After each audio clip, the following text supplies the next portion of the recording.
नमस्कार दोस्तों, और एक बार फिर स्वागत है आपके पसंदीदा पॉडकास्ट एनिमल बुक में। मैं हूं आपका होस्ट अमन, और आज हमारे स्टूडियो में एक ऐसे मैं कहूं विशिष्ट अतिथि हैं जिनके लिए मुझे सच में कुछ खास शब्दों की ज़रूरत है। आप जानते हैं, ये वो हैं जिन्होंने कैलाश की ऊंचाइयों को देखा है, जिनकी गर्जना से कई असुरों के पसीने छूट जाते थे, और जो स्वयं देवों के देव महादेव की सवारी है।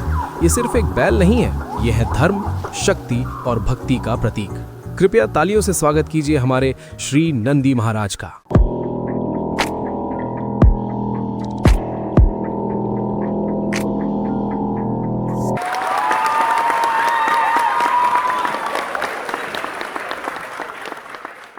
हर हर महादेव।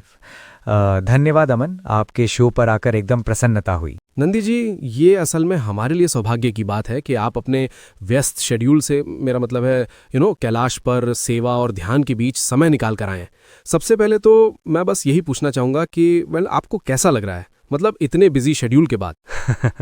हाँ मन, देखिए, जब आप महादेव की सवारी कर रहे होते हैं तो आपको थकान या परेशानी जैसी चीज़ें महसूस नहीं होती हैं।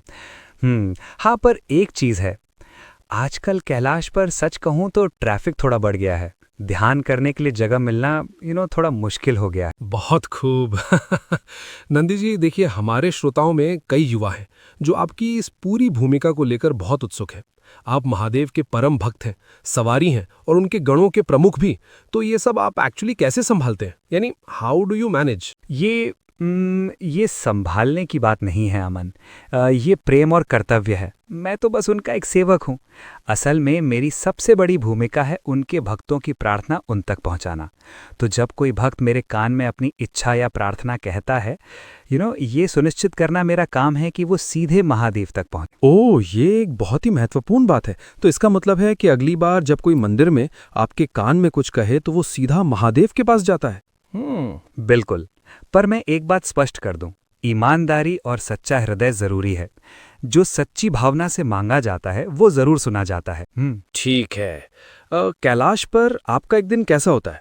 क्या आप सुबह जल्दी उठकर योग करते हैं? सुबह जल्दी उठना तो पड़ता ही है, क्योंकि महादेव स्वयं ही समय के परे हैं। तो मैं कोशिश करता हूं कि सूरज उगने से पहले उठ जाऊं। मेरी दिनचर्या में दो मुख्य चीजें हैं, ध्यान और सेवा, बस। देखिए नन्नी जी, एक सवाल है जो आई थिंक सभी जानना चाहेंगे। आप और महादेव, क्या आप लोग कभी कभी पार्टनर इन क्राइम बनते हैं? मतलब व्हाट आई मीन। मैं समझा नहीं, क्या कहना चाहते हैं आप? जैसे जब वो भांग या धतूरा लेते हैं तो क्या आप भी नहीं, देखिए, आप थोड़ा गलत सोच रहे हैं। महादेव तो वैरागी हैं। उनकी हर चीज का एक गहरा अर्थ होता है। मैं उनके गणों का प्रमुख हूँ। मेरा काम है व्यवस्था बनाए रखना। मैं उनके दिव्य कार्यों में बस सहयोग करता हूँ, लेकिन उनकी व्यक्तिगत चीज़ों में मैं हस्तक्षेप नहीं करता। मेरा काम उनकी यात्रा को आरामदायक बनाना है, ना कि उनके साथ दावतें करना। सही कहा, एकदम सही कहा। यानी हर बड़े लीडर के पीछे एक शांत, मजबूत सपोर्ट सिस्टम होता है, और वो आप है। ठीक है, अब एक छोटा सा रैपिड फायर राउंड हो जाए। Nandi ji, are you ready? क्यों नहीं, एकदम। आपका सबसे पसंदीदा गंतव्य, डेस्टिनेशन कौन सा है? बैजनाथ धाम। क्यों? वहाँ की शांति और उस स्थान का कंपन, वाइब्रेशन अद्भुत है। वहाँ मुझे महादेव के ध्यान में लीन होने का सबसे अच्छा अवसर मिलता है। आपका पसंदीदा भोजन क्या है? हरी भरी घास और थोड़ी सी ठंडाई। क्यों? हरी घास सात्विक है और मेरी प्रकृति के अनुकूल है, और ठंडाई वो तो कैलाश की ठंडी हवाओं में एक ऊर्जा भर देती है। आपका सबसे बड़ा भय यानी बिगेस्ट फियर क्या है? महादेव के किसी भक्त को निराश देखना। क्यों? क्योंकि अगर कोई सच्चा भक्त जिसने मुझ पर भरोसा किया निराश होकर लौटता है, तो मुझे लगता है कि मैंने अपने कर्तव्य में कमी कर दी। एक सेवक के रूप में मैं इसे बर्दाश्त नहीं कर सकता। अगर आपको महादेव को केवल एक शब्द में परिभाषित करना हो तो वो क्या होगा? करुणा। करुणा ही क्यों? क्योंकि वो कालकूट विष भी पीते हैं सिर्फ इसलिए ताकि संसार को कोई तकलीफ ना हो।